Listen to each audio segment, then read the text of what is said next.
Red Shoe Diaries. Fucking right.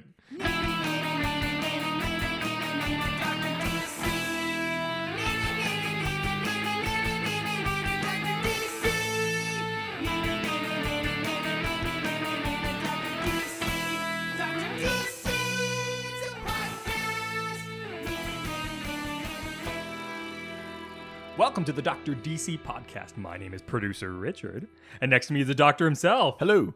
Oh, each week we talk about the weird and wonderful world of DC while fielding questionnaires from listeners just like you. That's right. From Whitehorse to the Washington Monument, everything, all the political intrigue of the nation's capital, DC news. What an obscure city to reference that has nothing to do with any location where we may or may not record. Just DC news, man. I don't know what to tell you. Oh, well, let's see what that orange buffoon said this week. Commander in Cheeto. Yeah, that kind of DC. Yeah, because he's orange. Yeah. No, unfortunately, from that note too, Kevin Smith had a heart attack. Okay, we're jumping so quickly. Colin's not with us any longer today. I know you were really worried about it. Yeah, I know you probably have tried to kill him on Twitter at some point or another. He is dead on Twitter. Yeah. Oh, that's true. Yeah. You killed him, just not the way you thought you were going to. Yeah, that's right. Yeah, he'll be back at some point. Maybe. Sorry, I just what for some reason I thought it was important to address. There needed to be a dramatic pause because Colin's not here. Pour one out. An awkward one. No way. You don't lose a drop of hires. No, that's right. Dr. DC. Vodka infused root beer. No. Okay, let's go to the news. Yes. Though. Sorry. Yeah. News time. Kevin Smith had a heart attack. Yeah. Fuck. Yeah. This just happened last night, right? Yeah. I didn't even realize like how much it would upset me if he had died until I had seen this, and then I was like, fuck. Yeah, it was crazy. I woke up and, as you do in 2018, I immediately rolled over and scrolled through my phone. Yeah, and yeah, his post came up, where he talked about how he had this massive heart attack, like a big sort of blockage in a particularly vital artery. The one which is also known as the Widowmaker. Yeah, which he mentions in there. That he's doing okay and everything, but that things got pretty real there. The man has left a huge imprint, especially on DC Comics. Yeah, well, I mean, first of all, he's a comic book fan. Yeah, which, if you're only just now hearing about Kevin Smith in the context of comic books, welcome to comics. Yeah. Welcome to Nerd Media. Welcome to podcasts. Yeah. Welcome to.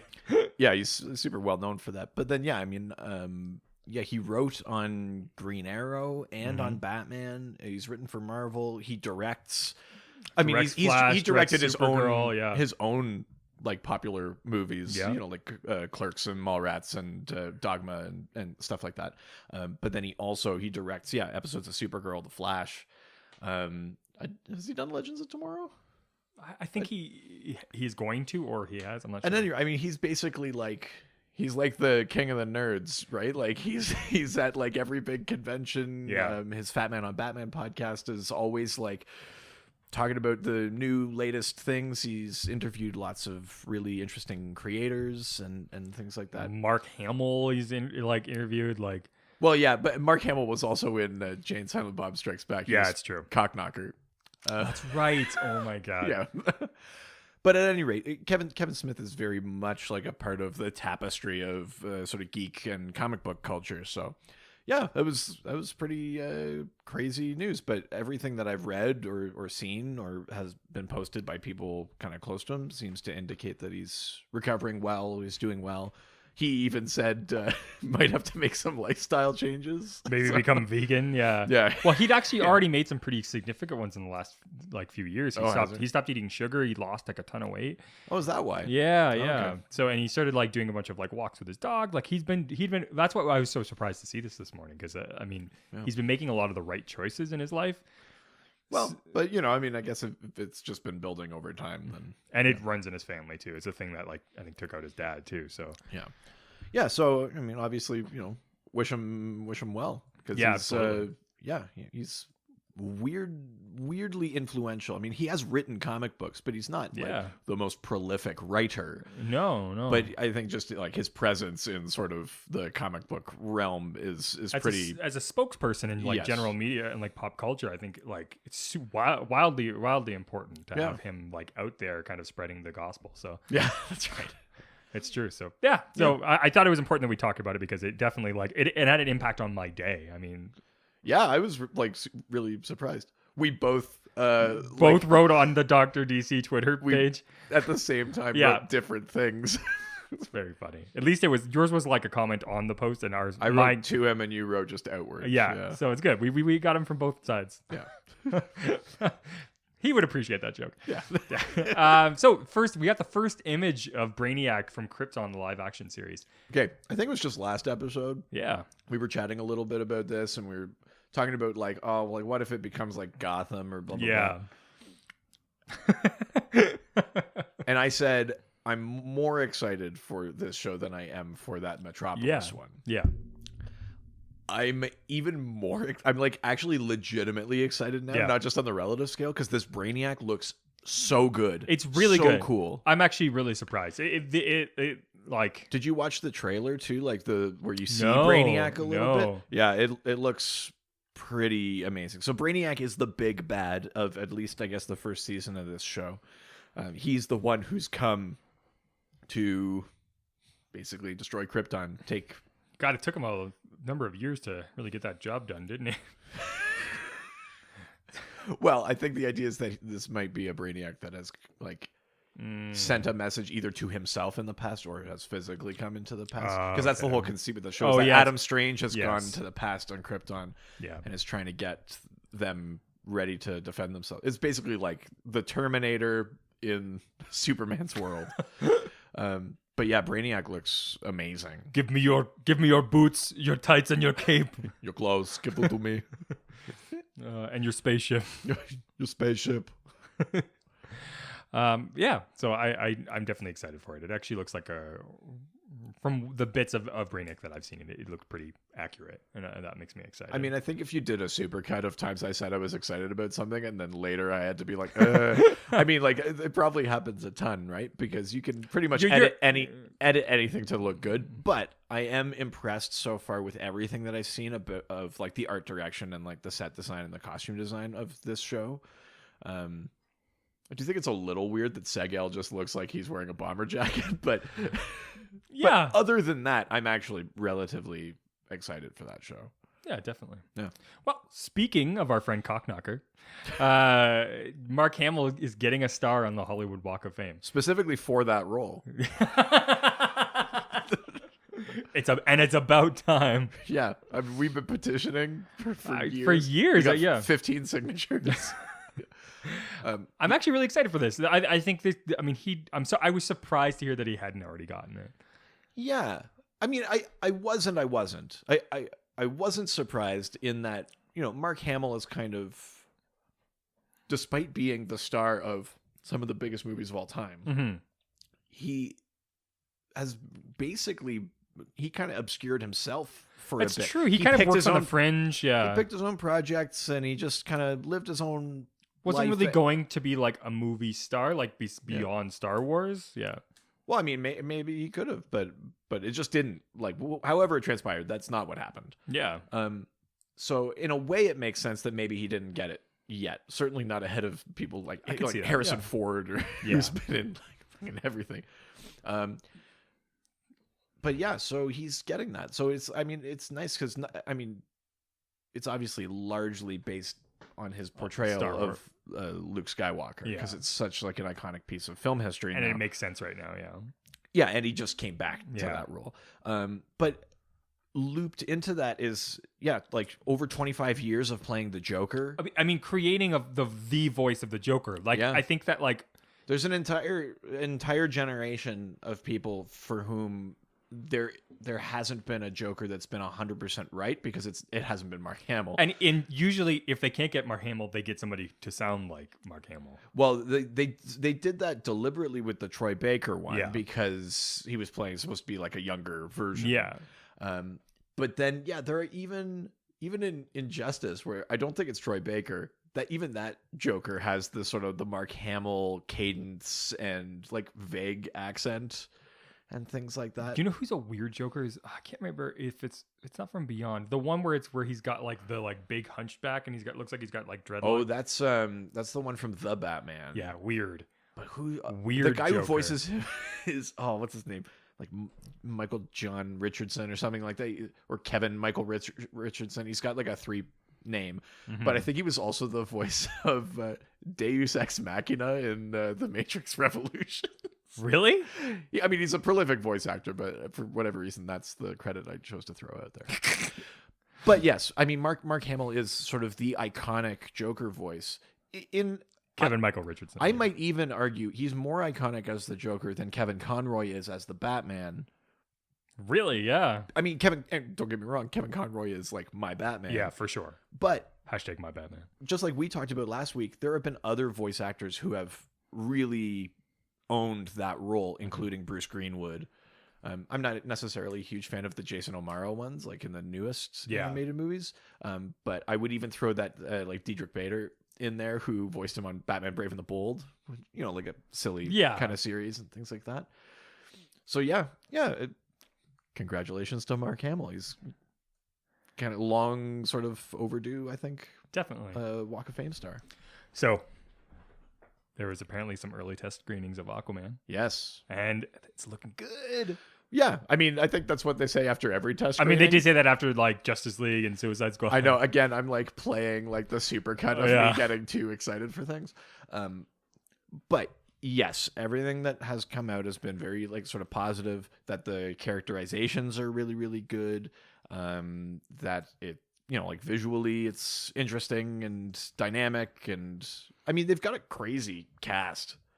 Patrick Wilson and Dolph Lundgren and Amber Heard and Nicole Kidman and Willem Dafoe and But they're specifically also praising like the action and the emotion as well. Yeah. Which I think is important to note. Like, it's not just a one-note action movie. Like, well, and a whole bunch of things have sort of come out about it too. I think this is sort of like the next piece we're going to talk about. Might as well just sort of like blend them together. So, one thing is that Dolph Lundgren confirmed that the relationship between his character King Nereus and Mira is different from the comics. In the comics, they are like betrothed, and then Mira is sent from Zebul to Atlantis to kill Arthur. Then they fall in love, and we know how that goes. But in the movie, she'll be his daughter. Oh, really? Yeah. And it sounds like there's an aspect of attempting to keep the peace with Queen Atlanta, who's like Nicole Kidman, or possibly not with Queen Atlanta herself, but with Atlantis, and that it's building to some sort of conflict or trying to prevent war with the surface. Yeah. So I think from that, you can tell that there's obviously heavy influence from like Jeff Johns' New 52 run of Aquaman. And there's specifically, I would imagine, heavy influence from the Throne of Atlantis storyline, especially since we know that Willem Dafoe is playing Vulko. Vulko is a pretty integral part of that story. I'm sure it's different from the comics, right? But I think that New 52 Aquaman run is undoubtedly like the real sort of groundwork of what that film is. And that's a terrific run of Aquaman. It's probably the best one that there's ever been. And maybe second to that is that 90s one that I really like, the Peter David run. But the Hook one? Yeah. Yeah. But I think other than that, that Jeff Johns Aquaman is probably the best that character's ever been written. Well, I'm excited then. That sounds good. Oh, I love this. First of all, I love the fact that I get to say a news item that has Dolph Lundgren in it. Yeah. But also one that where he confirms mirror rumor. And so that's the one that we just talked about, yeah. Oh, okay. So, and then he revealed some plot details. Yeah, so he confirmed that relationship switch, and then the plot details that he revealed was that tension with the surface world. Which is funny. I'm sure he was sort of allowed to, or Maybe he wasn't. I don't but know. It's Dolph Lundgren. Are you going to tell him not to? I just like having Dolph Lundgren in a news title right now. That just makes me very happy. Yeah, well, and remember it must have been like several months ago now. James Wan was like particularly vocal about how impressed he was with Dolph Lundgren's performance. Yeah. So I'm excited. He doesn't get to play like a one-note villain character like. Yeah, exactly. I mean, if anything, the way that he's described Nereus as like attempting to keep the peace, even if he's kind of reluctant about it, he's got things to actually like juggle. He's not just a villain, not just a bad guy. He's got responsibilities. He's a king. All those sort of things. So that's awesome. Yeah, I'm very, very excited to see him do that. I am too. Plus, it's Aquaman. Even if the movie's complete shit, I'm there opening weekend. And there's an Aquaman movie. Also, I think you're gonna have a little bit of rose-colored glasses on because it's an Aquaman movie. I mean, I go in with that anyway because I sort of forgive like the film issues where you don't set things up or don't explain things because I know it from the comics. That's true. Yeah. So I'm already a little bit like rose tinty about comic book movies anyway. That's true. But yeah, especially because it's Aquaman. So Lobo, screenwriter, talks his approach to the film.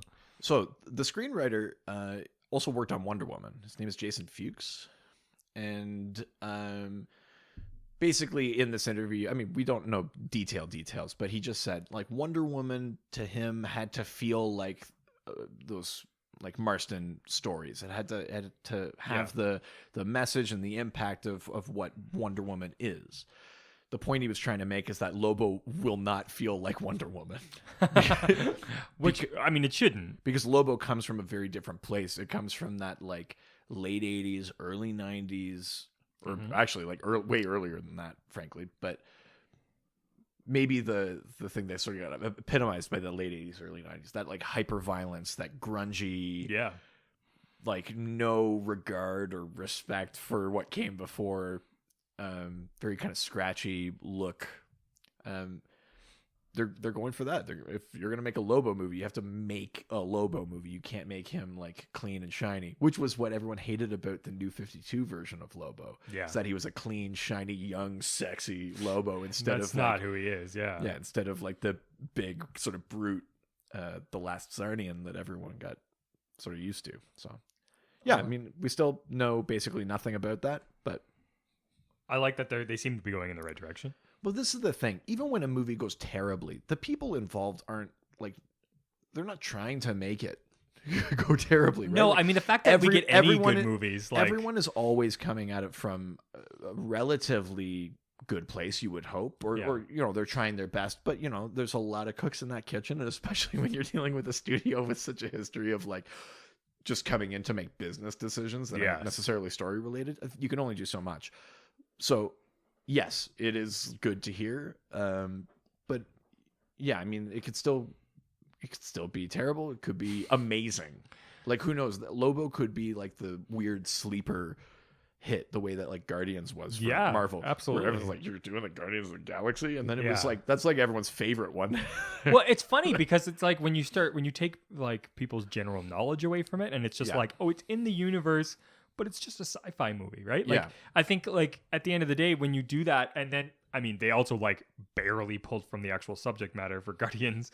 I think. Well, I think they pulled from later stuff. It's certainly not the original Guardians. No. They did. He took a lot of liberties for sure. Yeah. And so I think like if you go with that approach where it's you get the heart of what the thing is supposed to be, but you kind of like have your own take on it. I'm totally fine with that if you get a good product at the end of the day, right? Yeah. I'm all for it. And who knows, if Michael Bay ends up directing, we'll also get lots of explosions, lots of like gratuitous camera spinning. Yes. What's another? Oh, low angle shots of Lobo getting off his bike. That would be another Michael Bayism. Of course, yeah, absolutely. Yeah. Well, speaking of another film that has a lot of concern about its current projection, is the Joker origin film. It's apparently about to begin production soon. It's supposed to start shooting in like July or something. That's weird. I didn't know that they had that much of the pieces together. Well, between that and I think Joaquin Phoenix was sort of like, someone asked him like, "Are you the Joker?" And he was like, "No, am I?" So that, who knows? Maybe they're close to casting him. I mean, I should hope they're close to casting someone if they're going to start filming in July. But well, I mean, July is my birthday, so maybe it's me. But yeah, I mean, they're moving forward with it. What I find interesting about this, though, is that you know how they sort of DC always just like announces a million movies and then they're like, oh, we're only doing 3, or Yes. like whatever. But even when they announced this intention to do this Joker movie, which is like removed from the DCEU, it's sort of its own thing. Like you can call it an Elseworld, but it's not like set in Victorian London. It's just like not the DCEU. Yeah. Even when they announced that, they didn't announce any other movies. That's true. They only, it's like, they're like, we want to do the Joker. We'll just say we're going to do It's true. Yeah. I mean, So I don't know if they have more stuff in the pipeline or if only this movie will come out and they'll sort of gauge how it goes, right? Like kind of like what they did with Man of Steel. They didn't really know they were going to do the DCEU until Man of Steel did well. And then they were like, okay, we're going to do it. Yeah. So maybe that's what's happening with this one. I don't hate the idea other than the fact that it's a Joker origin movie. Yeah. I think I talked about this before. I think there's a way to do it that I would be okay with where you call into question the truth of what you're watching. Mm-hmm. But yeah, I just, to quote Patton Oswalt, I don't need to know where the things that I love come from. Yeah. I just let me need like more the of things them. I like. That's really funny. Well, speaking of things coming from somewhere and going somewhere, I don't know. I'm pulling from. Great segue. Yeah. I'm really trying here. It's amazing. DC's revealing the Action Comics 80 Years of Superman poster. That is a crazy poster. It's just all 1,000 issues. Every Action Comics cover. I want that poster so bad. I do too. I see. Look at the giant wall right there. That would go fantastically right there. Right? I would take down some other stuff in my house to make room on a wall somewhere for that one. Now, if I could convince my wife to let me buy it, that's the only real thing. How much is it?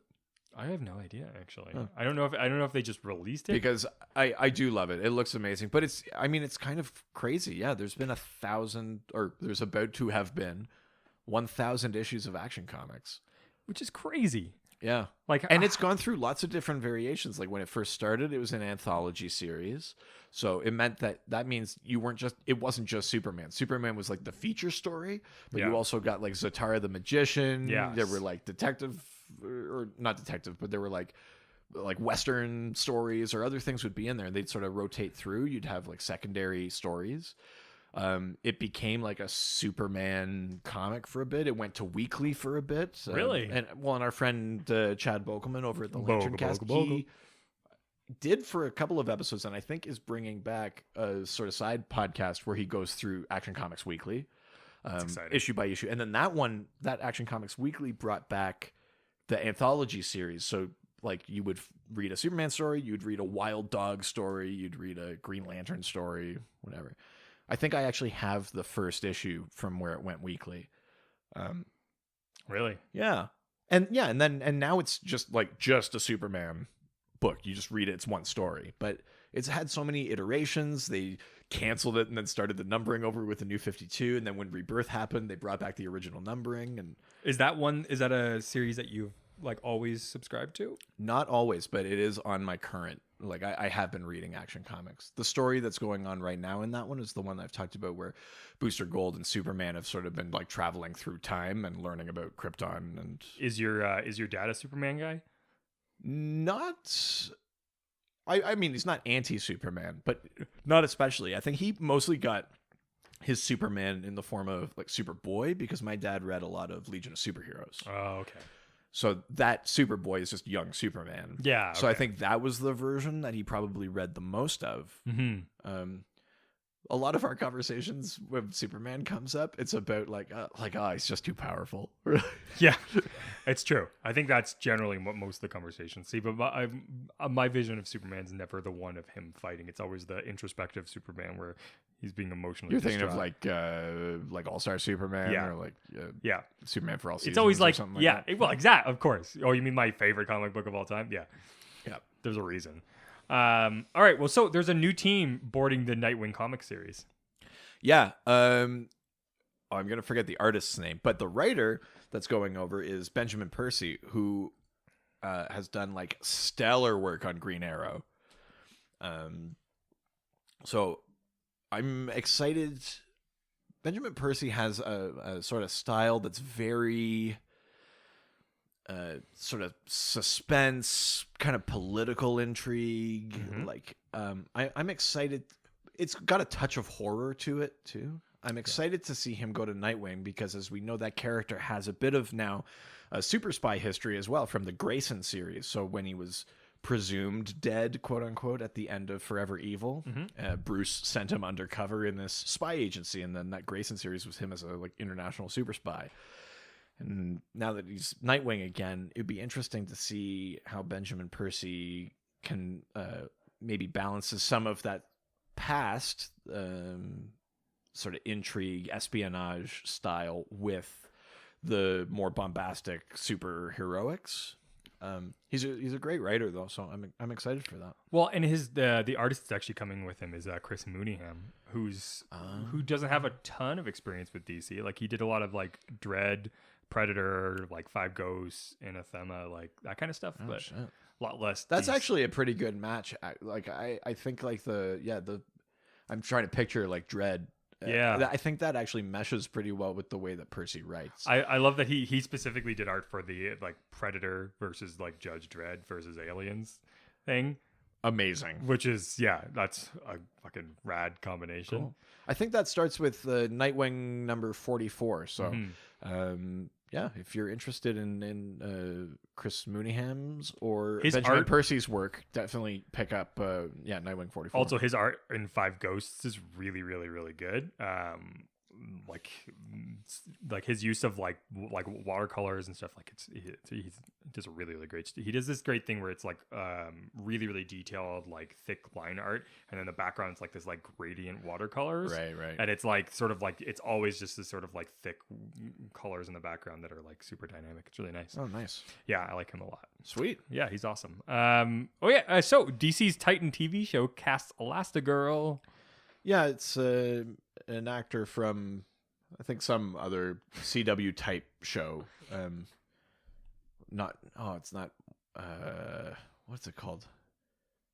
Something Divas. At any rate, it's a show I haven't watched. But really, it sounds like you know it so. Don't I sound like an expert? But yeah, she's been cast as Rita Farr, aka Elastigirl, who is also a member of the Doom Patrol. They also cast Robot Man. I can't remember the actor for that. So between that, now we have Niles Calder, Elastigirl, and Robot Man cast as members of the Doom Patrol. We know that there's an episode called Doom Patrol, but I'm interested to see how major a part these characters play, because it does seem odd to just announce a bunch of casting for a single episode that's like 8 episodes into that series. I feel like the Doom Patrol must play a larger part, role, right? Like they must be like sort of integral in some way to the wider story being without told. a doubt, yeah. Which is very exciting. I mean, I love it. They're a team of misfits. Their stories are often super weird. It's like a fringe title at best. Anyone who's ever read Doom Patrol knows that. But it's part of its charm. In a way, it's kind of amazing that it's never been really made too mainstream. So then the challenge, I think, if you're making that Titans TV show, is the Titans are relatively mainstream. Yeah. How do you stay true to what that team is meant to be and what that sort of tone is meant to be, and also stay true to what makes the Doom Patrol so amazing, which is, like, for lack of like a more nuanced term, weird shit. Definitely. That's really funny. No, you're absolutely correct. Also, the TV show is Drop Dead Diva. So Divas, I got a word. Drop Dead Diva. Yeah. Let the record show. It's Rita Farr. Yeah. So this is a game that I haven't played, but I loved this news, and especially after I looked it up a little bit. DC Superheroes joins Rocket League. So Rocket League is the one where it's like cars playing soccer, right? Yeah, it fucking is. So I think this one is that they've made some DLC or something where you get some like DC vehicles. Yes. Like the Batmobile. The Batmobile's in there. Different versions of the Batmobile too. I think the Tumbler from the Nolanverse Batman is in there, and plus you get the like the 90s like animated series. Oh right, or like that sort of Burton-esque Batmobile. Yeah. Yeah, I also haven't played Rocket League. It looks like a ton of fun. That's also a game I haven't really played, and I feel like I totally should. And now there might be a reason for me to check it out. Yeah, we could write it off now. It's a business expense. Yeah, now that it has some sort of DC connection. Especially with all that extra money that we're making from this free podcast. Oh, so much. I don't even work anymore. That's not really good, man. You have a family to think about. If any of you listeners, though, actually sorry, I'm not begging for money. I'm trying. If any of you listeners play Rocket League, yeah, let us know. Snag that DLC or whatever. Let us know what how it is. Let us know if it's just like a skin, or like does it feel like if there's like different functionality to these like Batmobiles and things like that. Yeah, should we be starting a Rocket League for Dr. DC? Let us know. My God. Oh my God. We got to get through Injustice first. Yeah, it's true. So this news is actually pretty big. And I'm not sure how I feel about it yet, but Joss Whedon leaves Batgirl. I know exactly how I feel about it. Good riddance. Yeah. And that is, even if Justice League was amazing, yeah, I would say that. Yeah. Because he's just wrong for that. He's wrong for Batgirl. I don't think Joss Whedon would have been the right choice to write and direct that. I don't think he would have shown the best side of Barbara Gordon, what makes that character interesting. But especially after we all read that. But I mean, his original script. Well, that and his like lead script for Wonder Woman, and it was all. I mean, and just the person he is, and etc. etc. Yes, the list goes on. But you could tell that there's something happening behind closed doors, because he said, I left because I realized I didn't have a story, which is bullshit. Bullshit, because he's been working on that story for how long? Also, even if you've never read a comic book, you can make it, just like tell someone 3 things about Batgirl. They can write a story, even if it sucks. Yeah. So, I mean, like he's been... It's Batman, but it's a girl. Boom. Story. He's been ousted. Yes. As being a fucking chauvinistic piece of shit. Well, that, and then also just from making this movie. Yes. Yeah. Well, I literally have heard stories of people who've run into him and he was an asshole. So it just seems like he's kind of not a great guy. Now, the side thing here is that on Twitter, after Joss had put this statement out, and he was like, "Oh, I'm looking for a sexier word for failure," or whatever. Yes.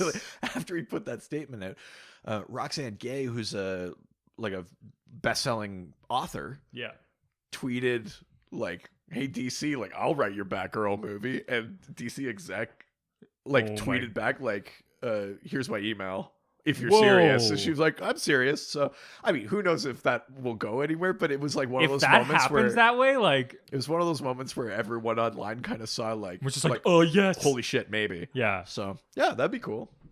If it happened that way, just because of the way it happened, I would be very happy. I would love for it to play out that way. This is not DC news, but a similar thing also happened where someone was like, "Please, James Gunn, put Mark Hamill in Guardians of the Galaxy 3."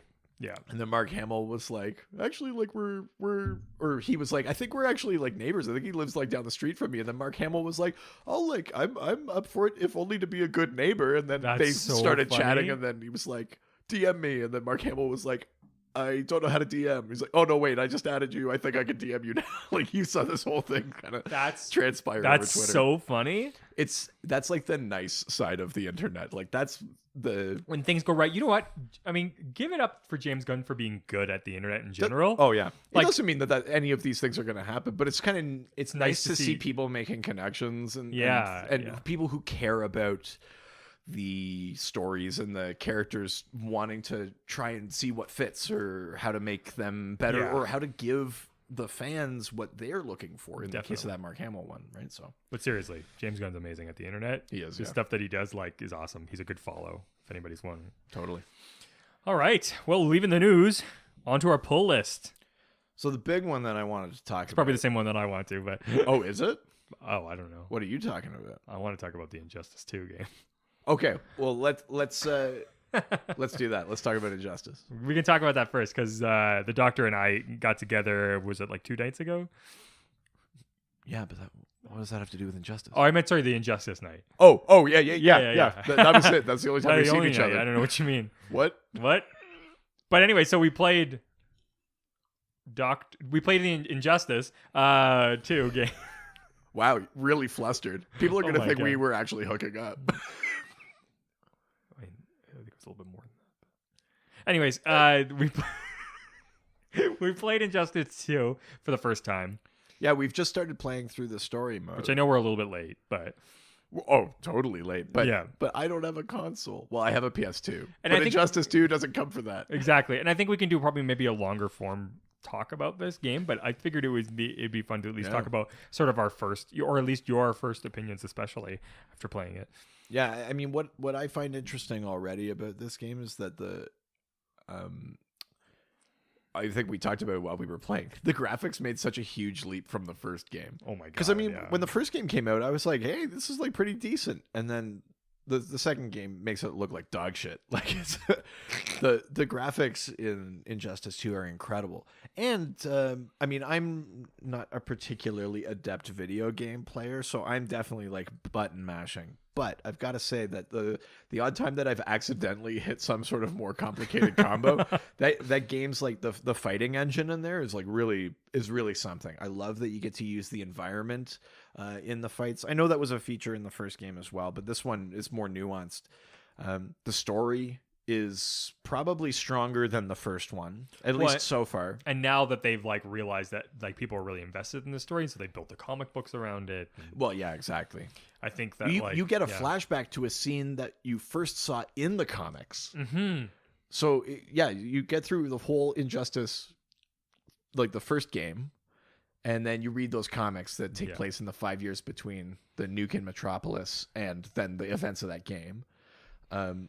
And there's a scene that was first done in those comics by Tom Taylor that is now realized in this second game as a flashback. It's kind of a crazy sort of like multi-platform storytelling thing that's happening.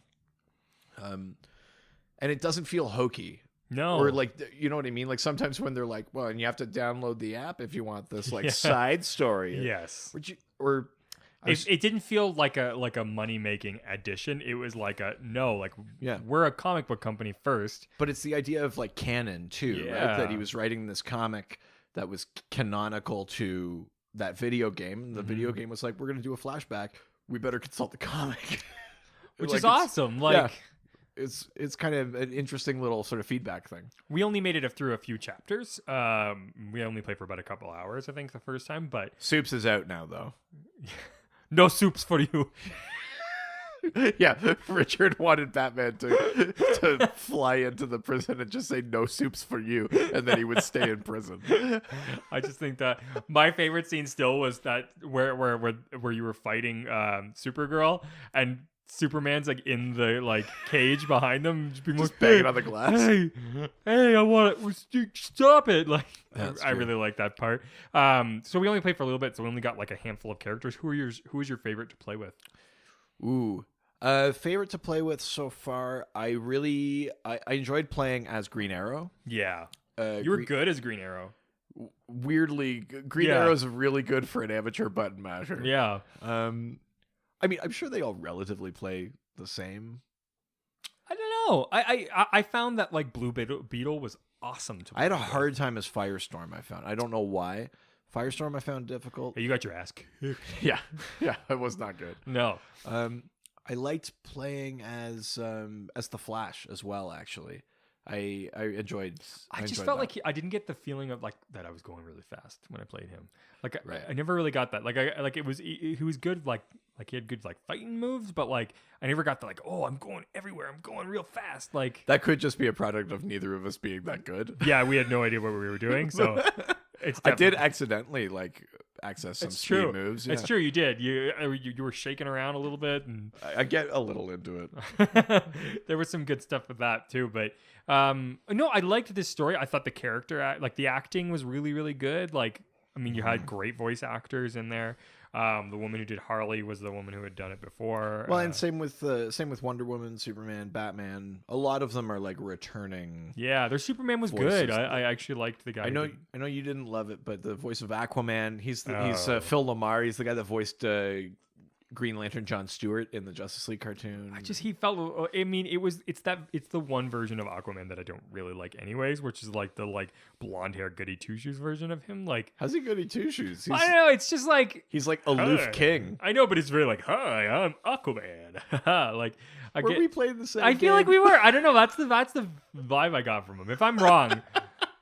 Hashtag cool Aquaman, hashtag lame Aquaman, or you just do Aquaman because I mean that says it the same thing. I will straight up kill you. But no. So far, I think it's really good. We're gonna have to do another session and see if we can get through. What my goal is with that game is not only for us to actually get through it, yes, and then just play as the different characters and experience it. Obviously, TMNT coming, so I want to play. I want to get Colin in there. That's the reality. Is we're gonna do. We'll definitely do a dedicated episode, if not only just to show you guys. We will do like an Injustice universe episode at some point. Definitely. Comics, video games, whatever. Without a doubt. And I know everybody's dying to see Colin play a video game. So oh my god. Maybe we'll. I'm still trying to find a way to post the video of him playing. If anybody has any recommendations of how I can do that, show a video of us playing because I'm not a Twitcher. And then we'll put it behind the paywall because we're greedy. Yes, that's right.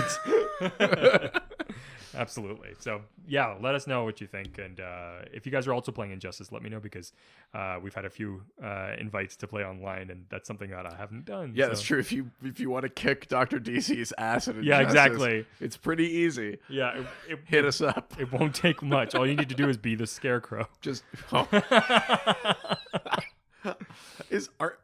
was it you that beat him? I beat him. Yeah. Oh damn it! I didn't even beat him. No, I beat him. I kicked Joker's ass too. Oh shit! All right, so this week's theme: diversity. Yeah, because what do two white guys from North America know? We're gonna teach you guys a few things about diversity. Yeah, I think the key message here is maybe that we're not going to teach about, but rather just discuss. Dr. DC presents Black History Month. Well, you try to avoid that too, yeah. No, it's good. No. We've been talking a lot about Black Lightning. I mean, I don't know if you saw it yet, but I just saw Black Panther, so I Wakanda Forever. Wakanda Forever. That movie kind of got to me. I was really into that one. I just thought, yeah. By the way, did you hear that there is a town in the United States called Wakanda? Yeah, it's like spelled slightly. And people have been calling it, being like Wakanda Forever. Yeah. I love that. But yeah, we thought maybe it would be interesting to explore the not just the idea of diversity in comics, but also like specific either successes or failed attempts. Yeah, because in the long sort of history of comic books, there have been quote unquote moves towards diversity that were probably more harmful than anything. Yeah, without a doubt. So yeah, we just thought it might be interesting to discuss those things. Yeah, I mean, the disclaimer is that we're two white guys. So I'm gonna do my best to keep that context as we go through this. But I do think I'm Middle Eastern. I think that I got a little bit of that going for me. Jew also. Yeah. I look white, but something.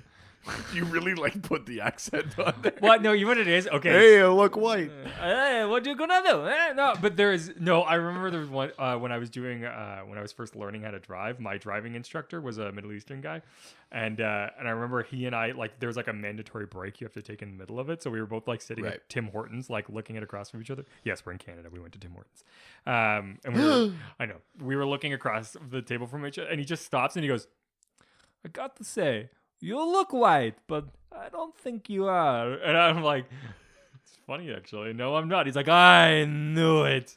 You never told me that your driving instructor was Ukrainian Popeye. And then he went, look. Glug, glug, glug, glug, glug. Oh, that Ukrainian Popeye, he's a crazy guy. He's everywhere. I hope I meet him one day. All right, so going to your guys' questions about diversity. Heading to the Facebook. Going Let's to do the face and the book. Going to the Facebook. Classic. Yeah. It's It's just top-notch writing from a guy who was in a touring band. All right, Josh Gill, old Gilly. Gil. Gil's got some questions for us. Let's see what he's got. He says, has there been ever... no, I'm sorry. I'm not going to try to do the voice. Has there ever been any openly gay members of the JLA? Yeah, that's a great question. That is a great question. I mean, I'm sure Colin would say Superman, but was there any openly? Well, there's two sort of halves to this. Yeah. There are lots of... Now, well, I probably shouldn't even say lots, but there are several now openly gay or just non-cis gendered characters in DC. Mm-hmm. But the second half of that is like with membership to the Justice League. Yes. So, for example, Batwoman, who since 2006 has been a lesbian character, she's not a member of the Justice League. No. So it's trying to find where those two things meet up. I think the easiest answer is yes, there has been. And the specific one that I'm thinking of is the Ray. He is a character. So those who watch DC TV, you'll have met the Ray in the Crisis on Earth X crossover. He's got like light-based powers. He's from, in that show, he's from Earth 1, ends up on Earth X. But in the comics, he's from Earth X or Earth 10. I think there's also like a Prime Earth version of him. But yeah, light-based powers, but he is gay. And currently the Ray is a member of Batman's Justice League of America, which is not the Justice League. It's like Lobo, Killer Frost, the Ray, Vixen, Black Canary, the Atom. It's his own sort of side team. Because Batman's like that. So the Ray is, I believe, canonically gay and a member of the Justice League. So when the Ray hits like a prism, does he turn into a rainbow? Maybe hitting the nail on the head a little bit. Yeah. Just. But I mean, there are a number of non-straight characters that just maybe didn't have. The one bit where it gets a little foggy is I don't fully remember who or who was or was not sort of inducted, quote unquote, into the Justice League during like Final Crisis. You know, like they made like Tattooed Man an honorary member, but like everything had gone to such crap. Like I don't know if the Question and Batwoman were actually officially canonically member. I don't think they were, but so many things went. Well, Batwoman wouldn't have been, because I guess she got the anti-life equation got her. She became one of the Furies. But yes. But there are all these sort of like other things. You could maybe count Catwoman. Mm-hmm.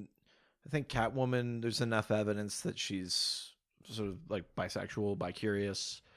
And she was a member of the New 52 Justice League of America, which Amanda Waller assembled to be like the counter agents to the Justice League. Definitely. And Catwoman was a member of that. You could probably make the argument there. But then there are other super teams that have members who would count, right? The Gotham City Sirens is the unofficial grouping of Catwoman, Poison Ivy, and Harley. Both Poison Ivy and Harley are definitively bisexual. Catwoman too, frankly. Yeah. There's the Birds of Prey, and I think there's an argument to be made I think Poison Ivy might have joined the Birds of Prey, but I think there's also an argument to be made for there's some degree of sexual tension, I think, between like Barbara Gordon and Black Canary. Played down quite a bit recently, but there was sort of a bit of a run. We'll talk about this a little bit later, because I think it comes up in a question later. So there are lots of super teams that have that element to them, but official membership in the Justice League, and that I think it's safest maybe just to go with Catwoman and the Ray. I'm sure there's at least one other example that I'm not thinking of. Mm-hmm. But yeah. Nice. Well, it's funny that you mentioned Black Canary, because Josh Gill has a second question. Yeah, let's do it. He says, I just read Gail Simone originally intended Black Canary to be bisexual. It makes me wonder what missed opportunities there are for relationships with Black Canary and Barbara Gordon, or Black Canary and the Huntress. It makes me wonder if we would have lost the Black Canary and Green Arrow relationship. What are your thoughts? Right. Yeah, that's true. Gail Simone did originally intend, I believe, for Black Canary to be like openly bisexual. I mean, literally, yes, we missed out on story opportunity for what that means with Barbara Gordon and what that means with Huntress. Because clearly they were heading that direction. Yeah, I mean, it could have been interesting, of course, because they're interesting characters and they work together, blah, blah, blah. But I think this is part of like a bigger thing. I personally feel that it's more interesting to have Black Canary be totally straight. Really? And I have a reason for this. Specifically when it comes to sexuality, there's this thing, because comics are still a little, not a little, I shouldn't be tempering that. Comics are still very male gazy. Yes. It's when they want to show someone with fluid sexuality, what are the odds that it's a male character over a female character? It's going to be a female character. That's like the quote unquote more palatable for the general consumption. Yeah. You know what I mean? Like, so in a way, it almost plays into the thing it's trying to fix. Yes. If like then, we have like a team of all these super women, I bet you at least some of them are gay. Like, yeah. Like, I think it's maybe more narratively interesting for her not to be. It's not a thing that we consciously think about, but I think it's important to keep showing like just platonic relationships from all sorts of gender perspectives. Like we, if you're reading Birds of Prey and Black Canary hooked up with Huntress, everyone would be like, oh, okay. But if you were reading Justice League and Batman like walked over and started massaging Cyborg, everyone would be like, what the oh my god! Oh my god, I want that to happen so bad. You know what I mean? Like, yeah. Even if it was totally out of character in both examples, one of them would be fine. Yeah. And one of them, everyone would lose their fucking minds. It's true. So, like when, I mean, this isn't DC, but like when Iceman came out in the X-Men, I mean, that was a big, big, big deal. Yeah. Yeah, and I mean, there's always going to be some, maybe we missed out on some story opportunity. And maybe there is enough evidence canonically to support the idea that Black Canary isn't like totally straight. But I think there's more and more sexually diverse characters. Yeah. I think it might be more interesting to keep her straight. It's not about keeping all of the existing ones who are straight. No. But maybe just her. Black Canary is like a really like, that's someone who is, I think, very comfortable in their own skin, very sort of open with like romance and sexuality. And I think it's good to show that can be just straight. Yeah. Especially maybe in the context of a team where there is some, that you can have platonic sexual tension. This is where I wanted to go with this. Because of that Gail Simone thing where she maybe wanted her to be bisexual. You can read in that sort of run of Birds of Prey that her and Barbara Gordon have some flirting and that sort of thing. But I think that's fine. I don't think it's like a aberration or like a glitch in the continuity now. I think there's something interesting about the idea of platonic sexual tension. The amount that I hit on you and Colin, I mean, alone. Yeah, exactly, right? It's like these are people in their physical prime, and they're spending a ton of time together, and they're like emotionally invested in each other, and they have the same mission, and they're like, if you were that inclined, you would of course maybe like have feelings for them because of all of those factors. But I think it's also important to show that like you could equally just keep going on your own paths and share those things. So also, if one character was a lesbian and the other one wasn't, I mean, you might be more inclined to make those jokes. Like if I was like hanging out with a gay guy, I may be more inclined to like be flirtatious with him because I think there's an opportunity that he might have feelings for me. The same way that I might with a woman. I think that like that could just happen in regular Well, yeah, and I think this is my point. I don't want people to hear what I'm saying and think that the message is this is an established character. Don't turn them gay, because that's 100% not what I mean. Also, they would have to be born that way. But if tomorrow an issue came out where like Hal Jordan was like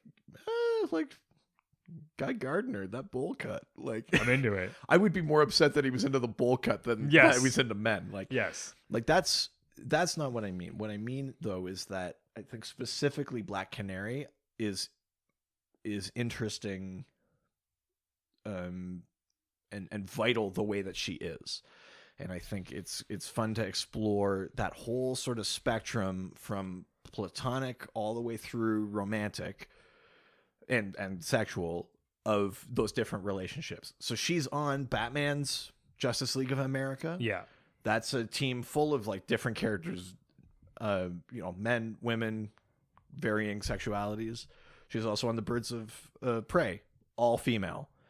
I think it's interesting to have those different dynamics and watch them all play out. I think what my goal would be if I was sort of orchestrating, if I was like the architect of what things we're doing with DC, is to have as many different versions of relationships as possible populating that world. Platonic ones, like ambivalent ones, romantic ones, sexual ones, with as many combinations as possible, but where it felt authentic still.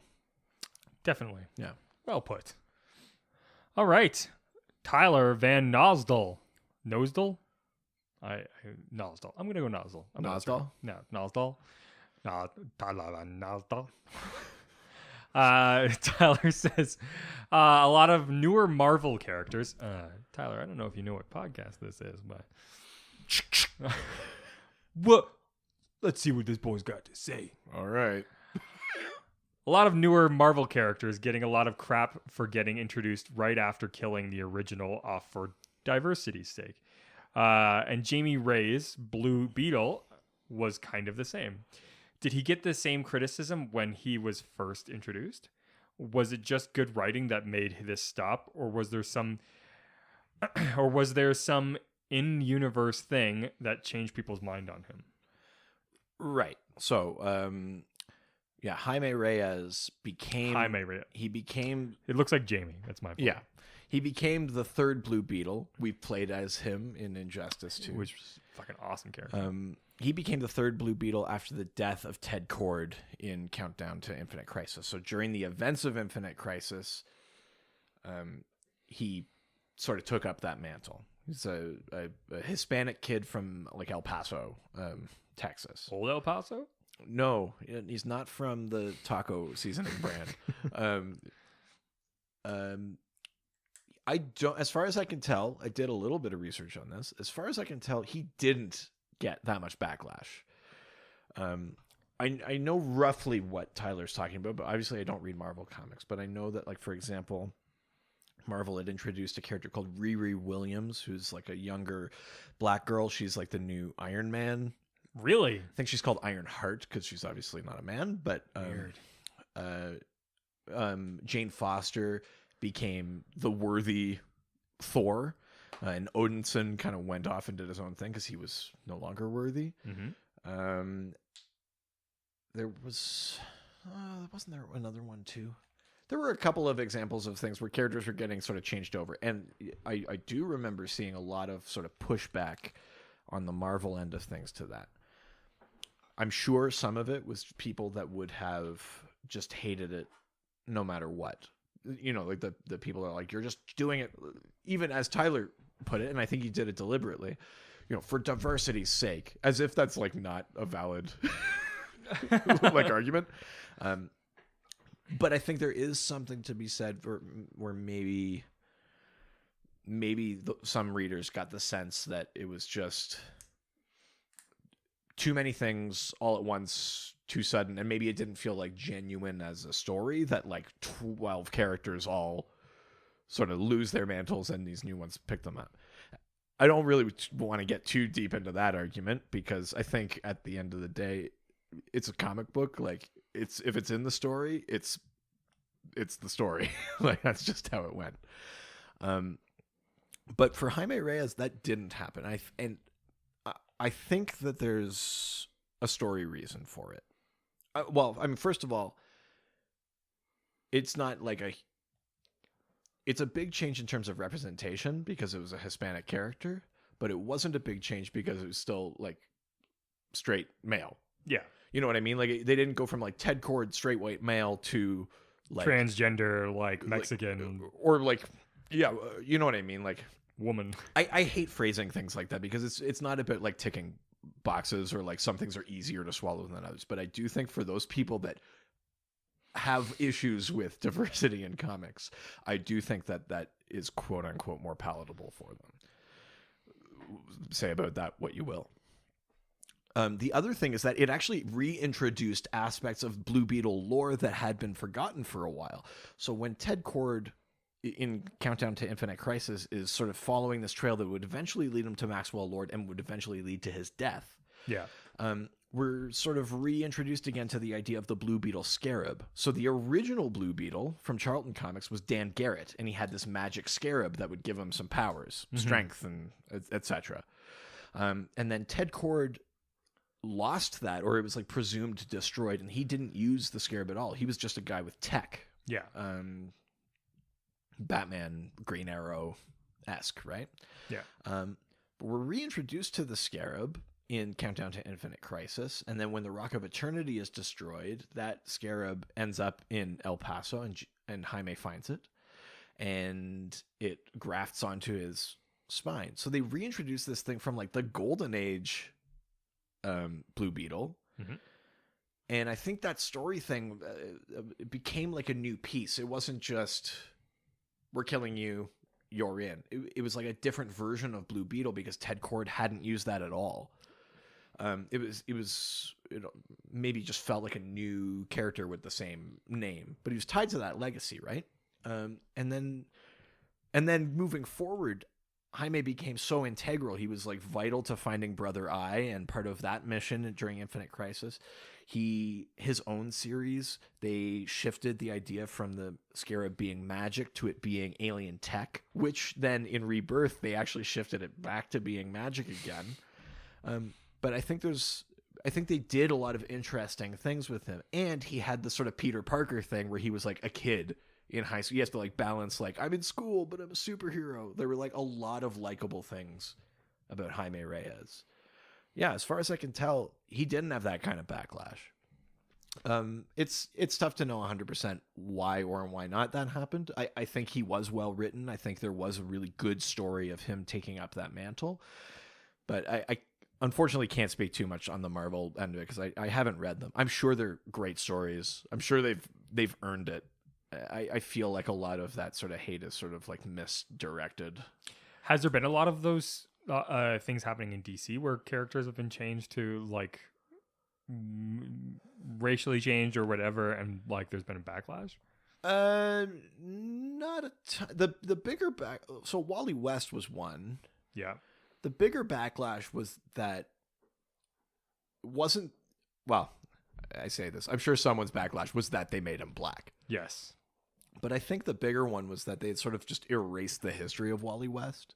Like, I think if we went into the New 52 and Wally West just still existed and he had been the Flash for 20 years or or whatever that thing was, but he was just black, fine.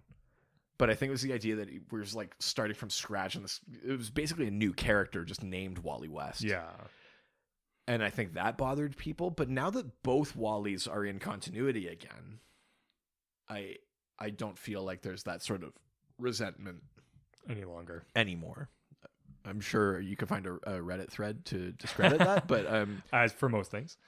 But yeah, I kind of feel like that was maybe like the big one, because Wally is such like a huge character, very near to people's hearts, and so I think it was more than just the racial change, the fact that they threw out the history in the New 52 that really bothered people. Definitely.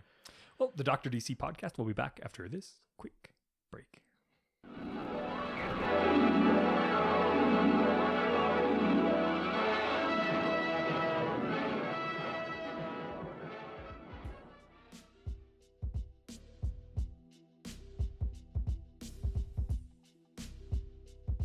Oh, hi there. This episode of the Dr. DC podcast brought to you thanks to our sponsor, Great Lakes Grooming. Now, I'm just sitting here late at night and I'm real lonely and I got this rough beard. Then I found Great Lakes Grooming. That's right. Beard oil. They've got it. Different scents.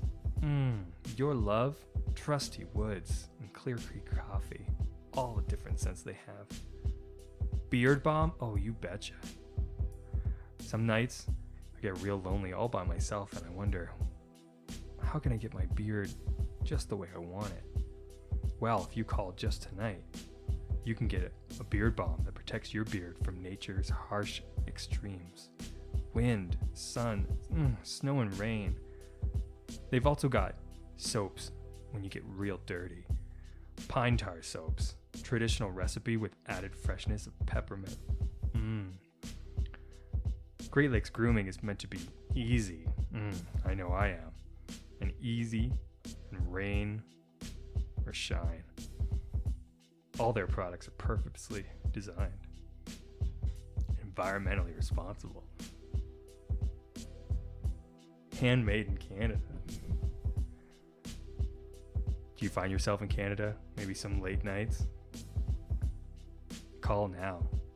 And it'll be ready for adventure whenever one might find themselves. Ooh, and are you a lucky listener? I bet you are. You're going to get 10% off tonight. Just go to the Dr. DC's.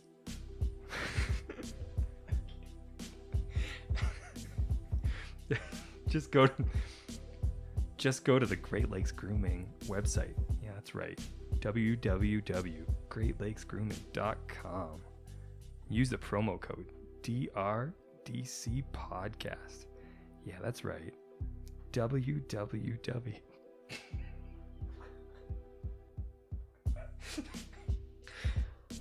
www.greatlakesgrooming.com. Promo code DRDC podcast. I hope to talk to you soon. Me and my friends are all waiting for you. So is Great Lakes Grooming. Now, back to the show. Jesus.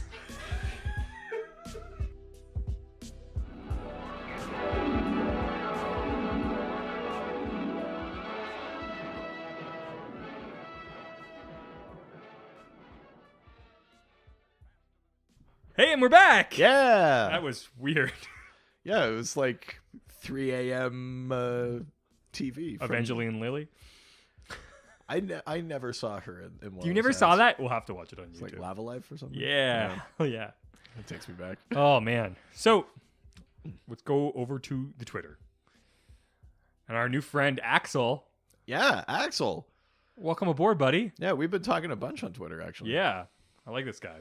Mm-hmm. Sweet name, too. Or girl. Oh, yeah. Yeah. Sure. Why not? We don't know. In the diversity episode, I think we can do that. Yeah. We actually get a lot of girls emailing us, which is awesome. Yeah. It makes me very happy. Axel says, what are your thoughts on Batwing? First portrayed by David... No, I'm going to mess this up. David Zavimbe? Yeah. Yeah, I got it right. A Congolese police officer, and then being replaced by Luke Fox, son of Lucius Fox. Do you feel they should have done more with this character? Right. So, I don't know if... I don't think we've ever gone too deep into it, but I don't know. Yeah, weird voice, eh? Yeah, it was weird. We haven't gotten too deep into it, but there No. was a thing in the comics called Batman Incorporated, which the idea was that Bruce Wayne publicly Came out. declared that he would publicly declared that he was funding Batman, Yeah. and then started this thing called Batman Incorporated that would fund and supply basically Batmen in other nations. So like El Gaucho was like a South American or Central American Batman. Really? The Knight and Squire were the English ones. That's fucking awesome. Night Runner was like a French parkour one. That's so rad. Oh my God. And David Zavimbe was Batwing. He was like Africa's Batman, which again, this thing happens a lot in comics and movies where they're like, oh, you're the analog from France. You're the one from Spain. Yes. And like, you're Africa. All of it. All of that gigantic entire All of continent. Like, yeah. So there was a little bit of that. But yeah, David Zabimbe was like that character. He was like a child soldier, and he and his brother were both child soldiers, but he was sort of like lifted out of that life. They refused to kill like women and children and things like that. And he eventually became like a police officer, and then he was recruited into Batman Incorporated, and he was Batwing was his name. And yes, he was the Batman of Africa.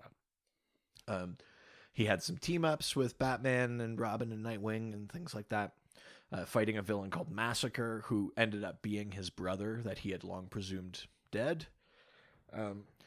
He joined the Justice League International for a little bit in the New 52. And then he hung up the cowl. He retired. And Luke Fox, son of Lucius Fox, took over as Batwing. And for a while took over as Batwing as the Batman of Africa. So, like, fine. The mantle's passed on. It's a little... That felt a little shitty that, like, oh, so just like an American... Yeah, of course. ...is now the Batman of Africa. At least it's a black guy, But I was right? like, well, that and, like, at least Africa's got a Batman. Yeah. But now Batwing is just, like, based in Gotham. Oh. So as far as I know, as far as the comics are going, there's no Batman in Africa now. Yeah. Not only is there... I mean, that's such a safe country. I'm sure they're fine. Continent. Yeah, sorry, continent. Yeah, not only was there only one Batman in all of Africa, but now there's not even that. At least it's such a small place, it's easy to get around, right? So I oh jeez. I do miss having David Zabimbe in there.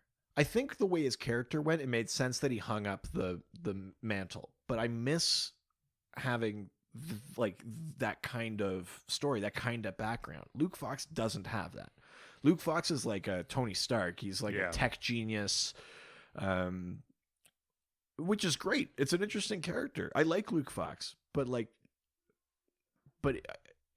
even if he is called Batwing or whatever, and he's in Gotham, we should at least acknowledge or occasionally maybe revisit what his mission is meant to be, which is he's supposed to be the Batman of Africa, and we just haven't seen it at all. So like that's actually an example where I think that's kind of damaging. I mean, I think they would make the argument that like the sales weren't there, et cetera, blah blah blah. It was a cool story, but I think couldn't sustain it. But right now you could though. I mean, what a better time than like in an era of Black Panther, right? Like, well, yeah, probably, yeah. I mean, I just. Batwing is an interesting character, though. He could probably sustain like a miniseries or something on his own. But we don't need another bat in Gotham. There are so many goddamn bats in Gotham. Yeah. Like, place is a regular cave. Yeah. Like just send them elsewhere. Yeah. It's fine. The team is fine. There's fucking just guano everywhere. I mean, the team isn't fine if you've been reading detective comics, but there's enough of them. Yeah. That it's fine. Crime's being dealt with. Yeah, I mean, so I do feel it was sort of like a double whammy of sort of lost opportunities and lost story potential. We lost David Zavimbe in the first place and replaced him with an American in Africa, and then we just like lost the American in Africa. He was just like, no, I'll go stateside. Like that was it. I got to go where I'm needed. Gotham. Yeah, right. Like, oh, there's only 20 heroes in Gotham. They probably could use my help. And like 10 of them are bats. Yeah, like you know what I mean. Like, so I do think that that's missed opportunity, and I do think that that's to a detriment to like a richer world of storytelling. I would love an animated movie about like Batman in Africa. I think that would be rad. I think, I mean, I know there was a Batman Incorporated series, and I know it ended for a reason. Yeah, I would want to see Batman Incorporated again, so that you can see. But I want it more as like or they have to go like all come together and or like as. Either that or as an anthology story where maybe like you would do with like DC Universe Presents or something. Where you do like 3 issues of Knight and Squire, and you do 3 issues of Batwing in Africa, or you do 3 issues of there's a Batman of China now. That's awesome. Not affiliated with Batman Incorporated. Yeah. But part of the Justice League of China. But like I think you could do it that way. I would be interested in that.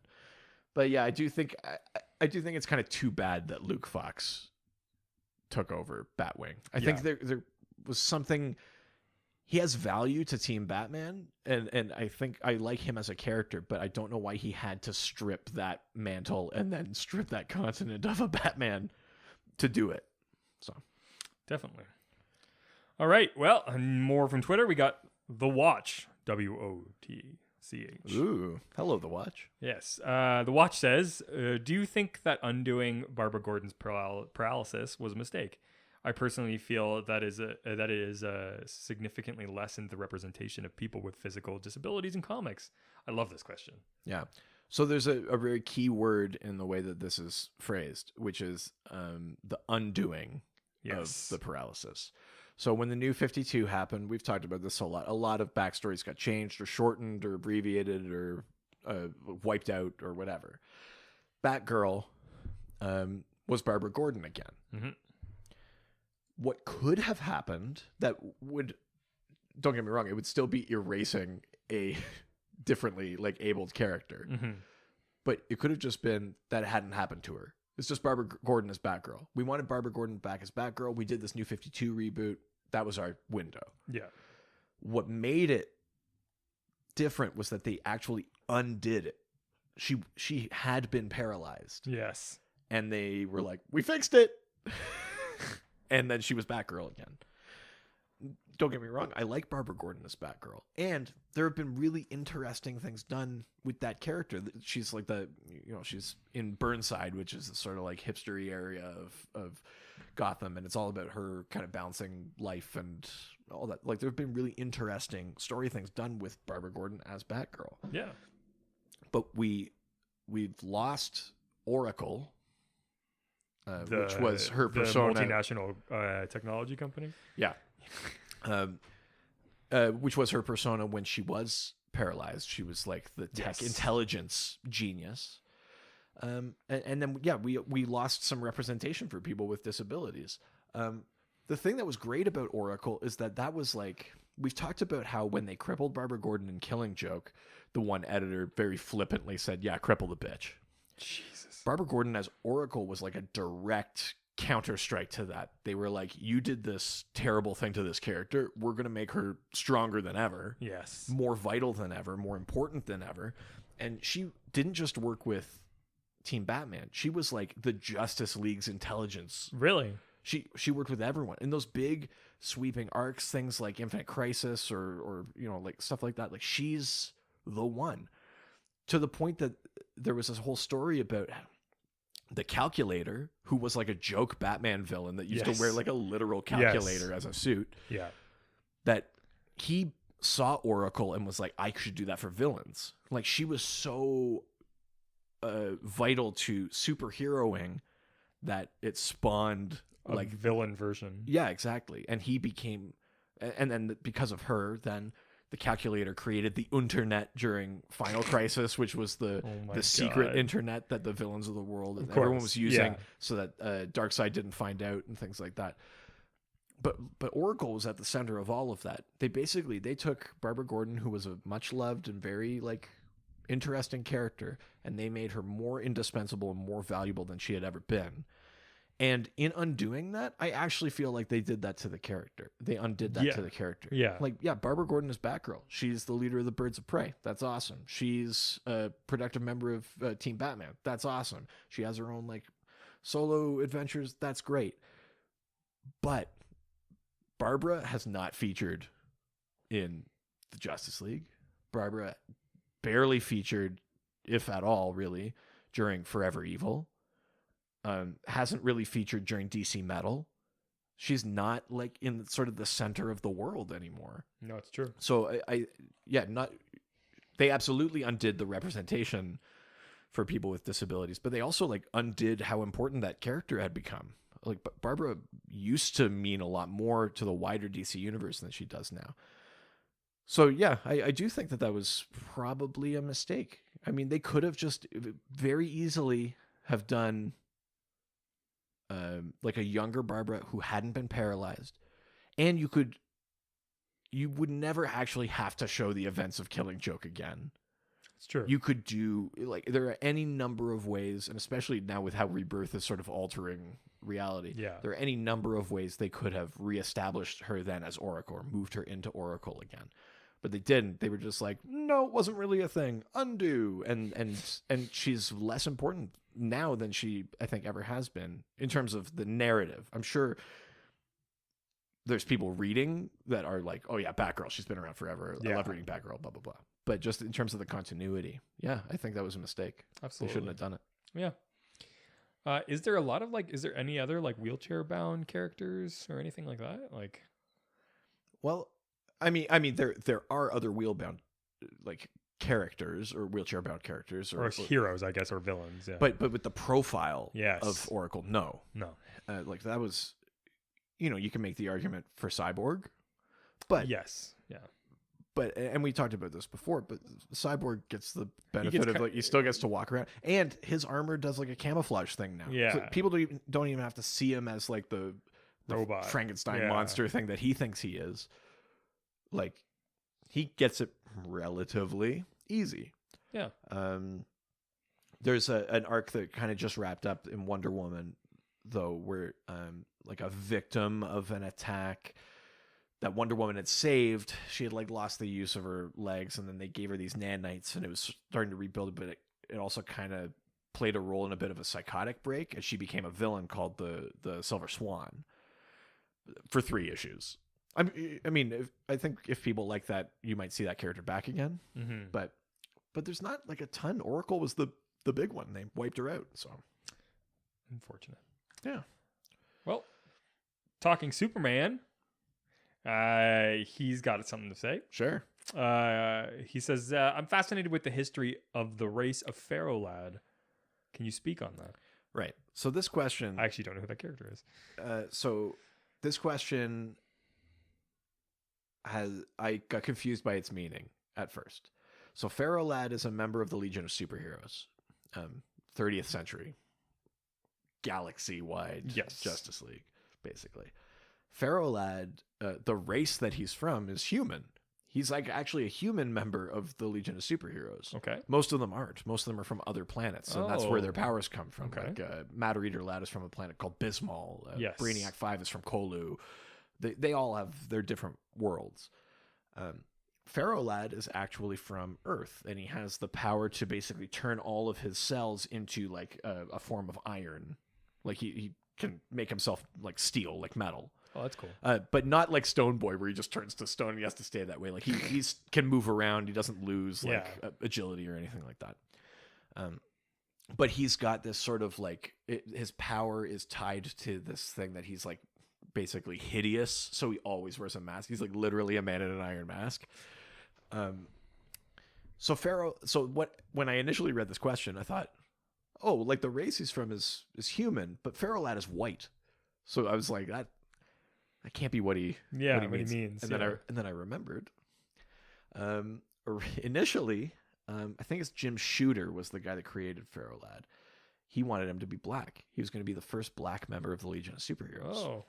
And the editor at the time, which was, I believe, Mort Weisinger, shot it down, said, "We'll lose our sales in the South." Wow. Yeah. And so they made the character what he was. Sorry, not only was he meant to be black, he was meant to be handsome. Handsome black guy with a cool power was going to join the team and make a difference. Yeah. And instead they made him an ugly white guy. And Jim Shooter was so upset with that he almost right away turned around and killed him, and Pharaoh Lad became the first permanent death in the Legion of Superheroes. Wow, really? Yeah, he sacrifices himself to destroy the Sun Eater, and dies, and that's it.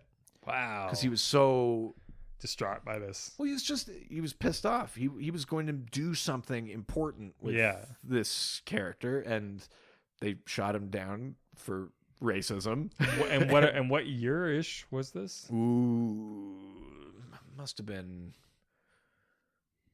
I'm gonna get this wrong. Late 60s, early 70s. Okay.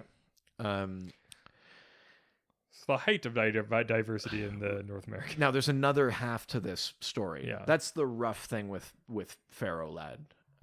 was that he was meant to be black. They made him white, and Jim Shooter killed him off because he hated that this was a wasted opportunity. The other half to this is the person that did become the first black Legionnaire. Ooh. It's even worse. Oh. It's a character called Tyrock. Ooh. And sounds cool, but I think the people that were writing, which included Mike Grell, who was sort of like famous for Green Arrow and the Warlord and some really great stories.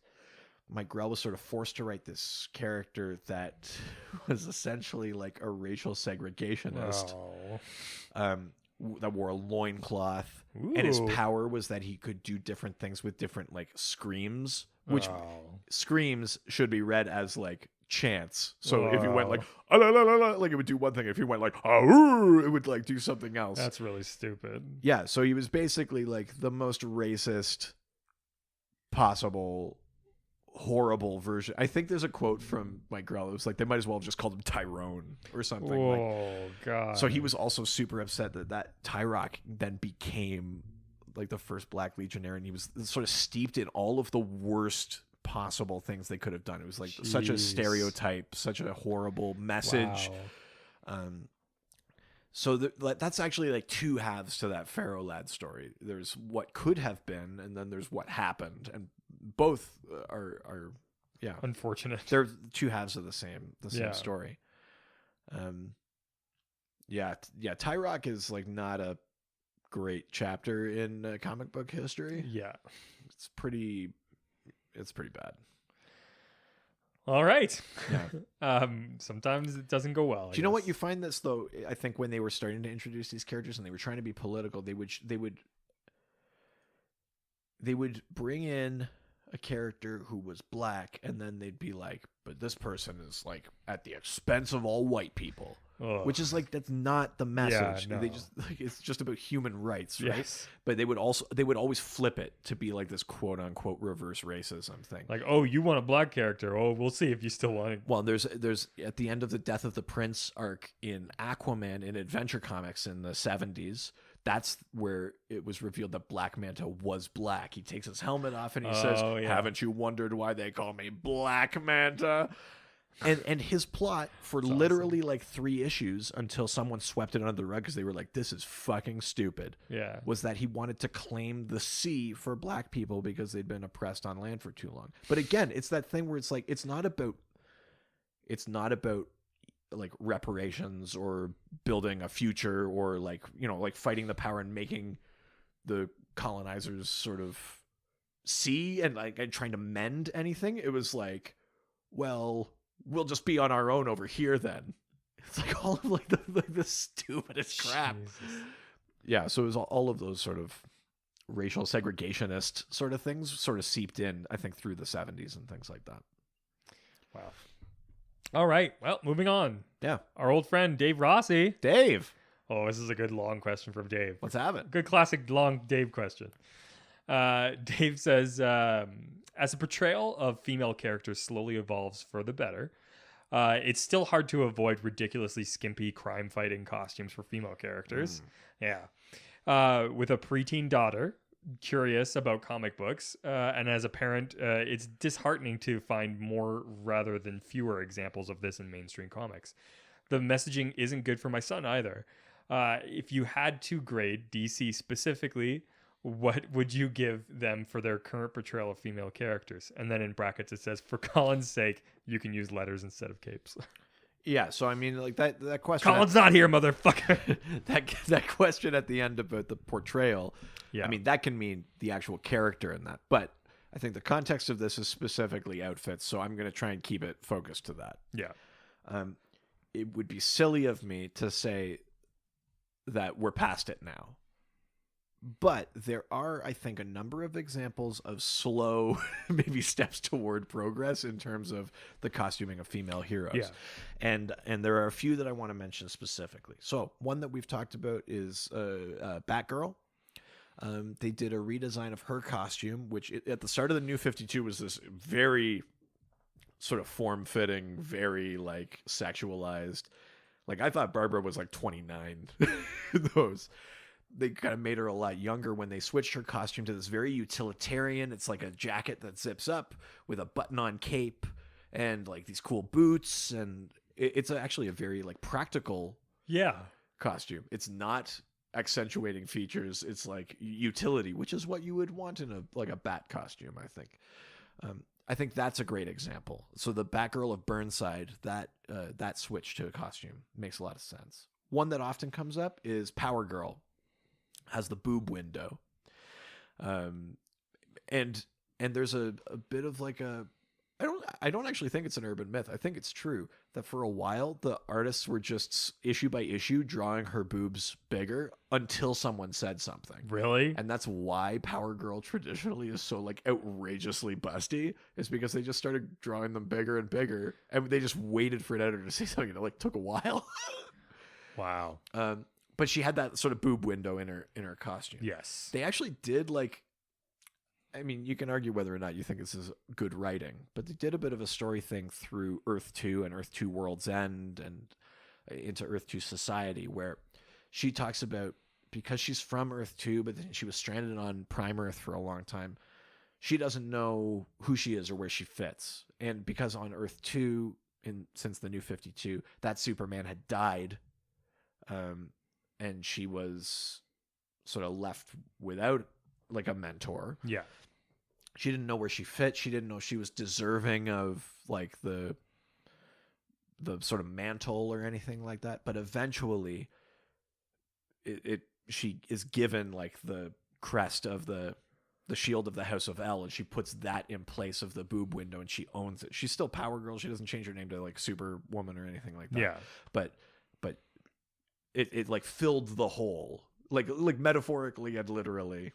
She finally like owned her heritage and owned her legacy and owned her worthiness of those things. So that closed the Power Girl boob window. Yes. Starfire in the New 52 was like notoriously male gazy, the way she was drawn and written. And then I think thanks to Jimmy Palmiotti and Amanda Connor, and then also thanks to how she's currently portrayed in the Teen Titans book, they gave her a much more practical costume. It's not just like a bikini, like a space bikini anymore. It's a costume that doesn't completely cover her, because there is an aspect of Starfire's character, and it's important distinction to make, that like a character can still be sexy. Like it shouldn't go the other way where like everyone wear a burlap sack. No. Like a character can be sexy and can own it. And in the case of Starfire, it's a part of her like alien heritage. Like one of her powers is that she can learn any language through touch or through kissing. Like they're very like the Tamaranians, that's part of them. So what her current costume does actually rather well is cover her in a way that she's not just there to be like ogled by readers of comics, but still shows skin, shows curves, embraces the sexuality that's inherent to her character. I actually think it's a really smart, a really brilliant costume change, because it doesn't throw away those things that are empowering, but it does kind of cut back on the objectification sort of side of things. There's been a few like really good series I found like recently that I feel like you're still getting that balance, and I feel like they find ways to tone it down, and they're getting a lot less boobs than you definitely used to, which I appreciate. Like the Bombshells United series has been really good. Yeah. I really like the way that like the 1940s Wonder Woman sort of thing. Yeah. She's got the Rosie the Riveter look. Yeah. It's good. I think it's a little busty, but I think it's not too bad. And then the Mystic U series I think has been really great. There's Zatanna has been really great. Yeah. I like that sort of magician-y sort of thing, but she's got like a jacket on and a shirt's done all up, and she's wearing fishnets, but she's got like tall boots on. So Zatanna and Black Canary in a way are probably, they've had a history of costumes that are maybe closer to that thing that toes the line. Where, there's still characters that are like sexy and want to be sexy, but they're not there to be just stared at. I mean, and it's the jacket. Like Black Canary had the leather biker jacket and wears the fishnets or whatever. Zatanna, is the tuxedo. Yes. From the waist up and the fishnets. And the Supergirl, like her costume has gotten a lot better, I think. Yeah, it's not that like midriff costume or the super short skirt. No, it's like the anymore. full like longer dress with the tall boots and yeah. I mean, I think there has been progress made there, but there still is like Harley Quinn. Yeah, but I mean, that's hard to argue. No, you're right. The New 52 Harley Quinn was super sexualized. Yeah. The Suicide Squad one, she was wearing like a corset that was effectively not even done up. Yeah. But then there was like Jimmy Palmiotti and Amanda Connor's Harley Quinn, still sexy, still showed skin, but she wore more like almost looked like roller derby gear. I mean, in that comic, she also did roller derby, but like, but it was more, again, it was just like what she was wearing. I think if I have to give a grade, I would give DC somewhere between like 3 and 3.5 capes. Like, I actually think they're making good progress, because it's a tough line, because not only does the art have to find that balance between not robbing a character of their sexual identity, but also not making that the only thing about them. Yes. But the writing also has to do it. So the art is definitely part of it. The writing is the other half. And I think on both fronts we're seeing a lot of progress, but they're not all winners. It doesn't always happen. There's slip ups or just whole runs of things that you shouldn't read. Like, basically don't read New 52, Red Hood and the Outlaws. Just stay away from that book entirely. For that reason. But I do think there's effort being put in. We're certainly not at the end game, right? But no. Like I think we're moving. I think also, like, for people with like preteens and like younger kids who are wanting to get into comics, I think DC has started to bring in some more family friendly stuff that's a little bit safer. Like a lot of like great like Hanna-Barbera stuff has been like coming in. I really like the Future Quest. Yep. Like that series with Johnny Quest, I think is a great series for like a younger audience, and not a lot of inappropriate stuff in there as well. Yeah. I mean, I think it's maybe a tough thing to bring up with like a 12-year-old, but I think there's enough visual progress made on a lot of those characters. Jessica Cruz, Green Lantern, or like Cassandra Cain as Orphan, or even Stephanie Brown as the Spoiler. Like the way that all of those characters are drawn, Batgirl, etc., etc., etc. Huntress even has a way less revealing costume than she used to. I think there's such good progress made there that there's okay introductions to those comics, and then the lesson would be, as you're moving forward, that like there's characters like Poison Ivy who want to be like the character. Yes, has to. I mean, embraces their sexuality. It is a writer decision, but so then there's ways to draw them where you show that off without them just being a thing for you to look at. Yeah, like there's. And that's the key. There's strength. I can't draw, that. so I don't know like literally technique wise what the difference is, but I can tell when I see it. Yeah, like there's definitely characters who are sexy, and there's characters who are there because we want them to be sexy, and the latter is the problem. But I think like especially after the year we've had in popular culture and media, like with like women's rights and things like that, I feel hopeful that like in the next few years that we'll start seeing like a lot less of the like objectifying and more of just like empowerment, and I think that sexiness can be an empowerment, and I think that like absolutely can. Getting the right artists and writers behind that who are going to be able to actually speak to that, I think is more important. I think like the two things are that there's an aspect of utility to the costumes. Yeah. Having purpose behind this. I mean, like if you're gonna fight crime, you don't want to have your midriff show. Or maybe you do, but it has to make sense. Yes. And then, because you're overly confident and you don't worry about getting hurt. And the other thing then is like, are we only ever getting like panels where we're seeing like their legs and ass? Are they like weirdly bent in a way that isn't human just so we can see their boobs and their ass at the same time? Like that's not a good way to draw something. But if you're just drawing someone who's curvy, but they're just in a normal pose doing a thing, like go for it. Yeah, that's fucking fine. Like, so we're getting there. Absolutely. All right, let's go to check the email. Nice. Yeah. Danny says, it's Danny with an I, so it could be a man or a woman. I'm not sure. All right. Can you please explain what happened to/with Earth D? Which I don't even know about. That's great. So I feel like maybe this question came from the picture that I posted when I asked for questions. Yes, was it the Black Superman? Yeah. Yes. So Earth D was an Earth of the infinite multiverse. Yes. And it features a little bit in Crisis on Infinite Earths. The Flash ends up there. And this is a world where the Justice Alliance of America is made up of more just racially diverse heroes. Huh. There's a Native American Green Arrow. Oh. There's an East Asian Flash. There's a Black Superman. That's awesome. That was the difference on that Earth. And in the context of Crisis on Infinite Earths, the Flash shows up and he's trying to warn them, and there's stuff about the Anti-Monitor, and then that Earth gets destroyed. It's one of the ones that doesn't make it. But the behind-the-scenes story of Earth D is that Marv Wolfman, who was writing Crisis on Infinite Earths, actually, he wanted Earth D to be the Earth, like the version of the Earth that made it. Oh, man. So that awesome. when they did the Crisis and they folded all these things together, what you would get is a world of racially diverse superheroes. That would be sweet. Tell some different stories. Have different perspectives. Yeah. Exactly. That was his sort of like original desire.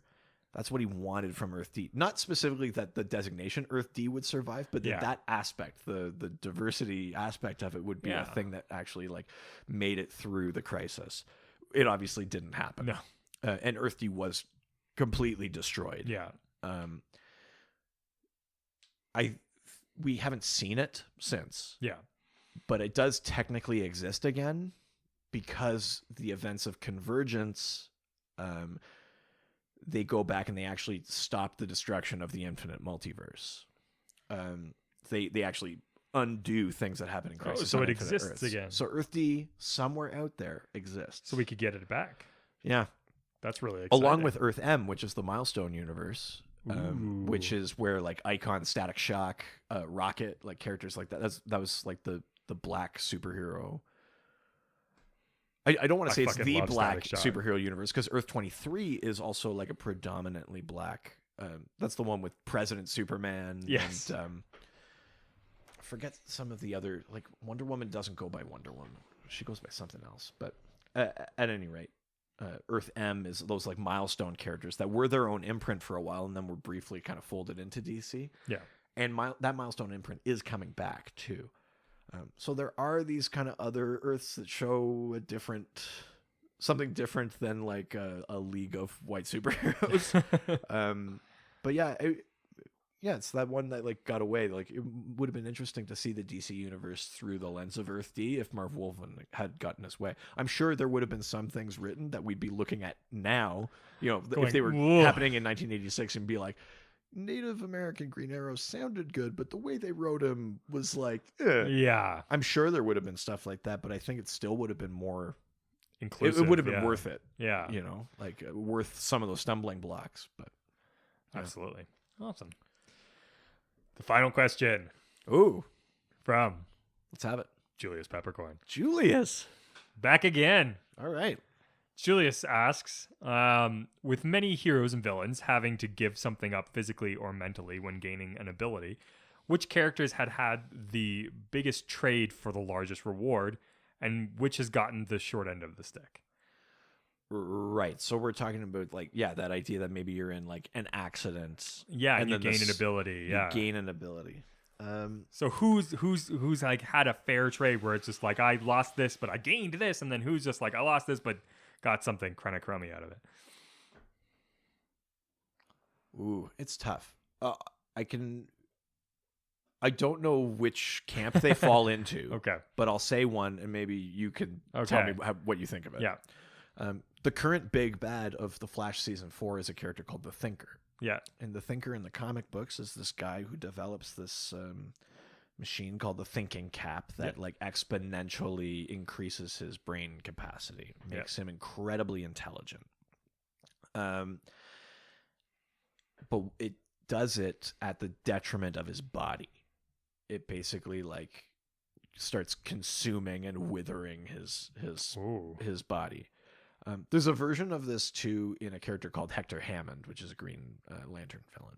But the Thinker in the New 52, they changed his cap a little bit, so it's like things like wired into his head, but he's very frail and things like that. But basically, he's literally mind over body. That's the trade. And it's a trade he elected to. I mean, he elected to make it in that he makes the thinking cap and puts it on. I'm sure if he had his druthers, he would keep the physical and get the mental. But that was the thing that happened, and then he kept using the thinking cap. I don't know if I think that that's a good trade or not. Oh, what's his abilities? Like He had some like minor telepathy or telekinesis, and then he was also just like crazy intelligent. So like the strategy, he could manipulate others, and that sort of thing. It's kind of a crummy shot, I think. Yeah, that's not great. I think that a dead man is a good opportunity for somebody who everybody's got to die, but now he gets to become a superhero. That's a pretty good trade-off. Yeah, I don't think death counts as a disability. Yeah, no, I guess. No, but I mean, that's not even necessarily the question, right? It's somebody. No, that's true. Their life was taken, right? But I don't know. But in a way, I mean, so in the case of Deadman, since you brought him up, he's killed. He's an acrobat, and he's killed. Yeah. And then Ramakrishna gives him the opportunity to find his killer and bring them to justice. And then he's still Deadman. It's true. He's stuck there. There's no indication that his mission has an end. Like it's not like the New 52 Phantom Stranger had like the 13 pieces of silver, and every time he did something the presence wanted, then he would lose one. Like he's paying off a debt. For Deadman, like that might just be him now forever. Really? I mean, you could write a Deadman story where that's not true. But there is a Deadman series that's currently out that I have not been reading. So if this is being addressed, if anyone's reading that Deadman series, please let me know, because I'm not reading that one right now. But until otherwise told, Deadman's just there. Like he's long past trying to apprehend his own or solve his own murder or whatever. So then what happens to him? Like that's true. Yeah, that's pretty shitty too. Here's a good example. What about Dr. Midnight? Right. So Dr. Midnight is a character who the original one was Charles McNider, and then later there was Peter Cross. Yeah. And both versions of them are characters who are literal doctors, like surgeons, and they go blind, but then they get the ability to see in the dark. Yes. So they're blind in daylight. They can see in the pitch black, and they become superheroes. They become Dr. Midnight. They use tools like blackout bombs, and they, goggles that will change things to nighttime so they can see. In a way, it's kind of Daredevil-esque, because you're saying like, yeah, you're blind, but with enough tech and things like that, like they're essentially not. They can still see. They just see differently than we do. They're not. So yeah, I mean, in a way, Dr. Midnight is that maybe is more advantageous. They can technically still see. They have to wear those goggles that turn things to night, but they can still see. Obviously, that's a story thing you could do where they're fighting crime during the day and they lose the goggles. Then it's like, oh no! But then they have the blackout bombs, right? So. He did wear those like black goggles. Yeah. I mean, in a way, they're interesting because I'm not actually. They are technically blind. Yeah. But they're not really disabled. They can see. Yeah. They just see in the dark, and we see in the light. That's true. They just have like the inverse vision. Like we're useless in pitch black, but we're not disabled. No. Right? So I would almost make the argument that that the Doctors Midnight aren't disabled at all. They're like the literal differently abled. You know what I mean? Like that's a term that I think gets thrown around and maybe like sounds like you're trying to sugarcoat something. Yeah. But there is like a certain truth to it that it's there are things we can't do. Exactly. Differently abled is why that term exists, right? Yeah, precisely. So I think that's what they embody. Well, actually. then here's one then. Captain Marvel Jr. Right. So, I mean, is that like, are both versions of that character the same person? So you mean like as Freddie Freeman, yes, and then as Shazam Jr. Yeah, they're the same person. Because I mean, he becomes like more adult in the way that Billy Batson does. Too. But it doesn't. That's not really their life, right? Like, but also that has nothing to do with his powers. Yeah, like the powers didn't cripple Freddie. No. But when he says Shazam, his disability, I guess that's true. Yeah, vanishes. So. I mean, like that's a great trade-off. He got powers, and then he gets to walk around. That's pretty good. Again, you know. But that one's he didn't like get his powers. No, I guess that's true. Yeah. I think. I don't know. We talked about this a little bit off mic. DC doesn't totally do that thing that Marvel does. Like it was Marvel's like almost house rule for a bit that like your powers are a curse. Like if you get something, you lose something. Yes. DC doesn't necessarily do that. There are examples, obviously. Maybe one that gets like a shitty shrift is someone like Metamorpho. He has the ability, he's the element man. He can transmute himself into sort of any element and into gas or liquid or things like that and shapeshift, but he cannot change his, like, he can't become human. He can't shapeshift fully like Clayface can to be human. So he sees himself as a monster and kind of hates himself. He got those powers from the Orb of Ra, and it did that to him. I mean, at the end of the day, like, it's just your looks. But to him, like, that's very important. So you don't want to, like, completely write it off like it's not a thing. But I think a lot of Metamorpho stories deal with the fact that he's trying to get rid of his powers. He just wants to be human again. He would trade being a superhero for looking, quote-unquote, normal or being himself again. Definitely, or whatever. Yeah. So maybe that's an example of one that gets sort of like the short end of the stick. Even though he has incredible powers, he does not appreciate them. Like, he doesn't want them. Yeah. I definitely agree with that. You can dig deep into DC lore. I'm sure there's like a million examples of people who resent their powers or whose powers become a bit of a curse. Plastic Man can't die, which we saw, I think it's in the Obsidian Age storyline. Where he gets like trapped in the past and like shattered, but he's made of plastic and he's on the bottom of the ocean for like millions of years until the present comes around and the Justice League finds him and saves him. So he's just like conscious at the bottom of the ocean for millions of years because of his powers. That sucks. I think there's tons of examples of those sort of trade-offs. Yeah. Well, I think we did it. Nice.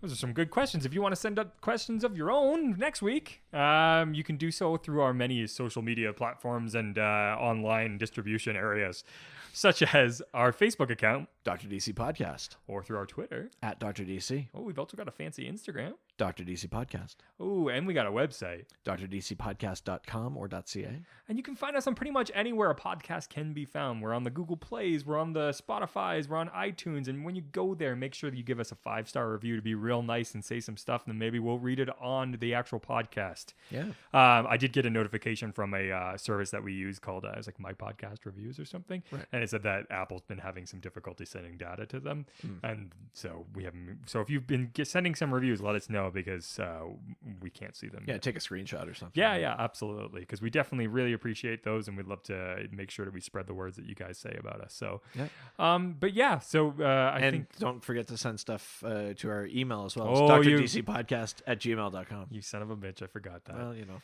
Oh, that's why more than one of us is like required to do this podcast. That's true. Yeah. Just to three of us just to catch things. It's a fucking juggling act every week. All right. Some kind of sign off. Adios.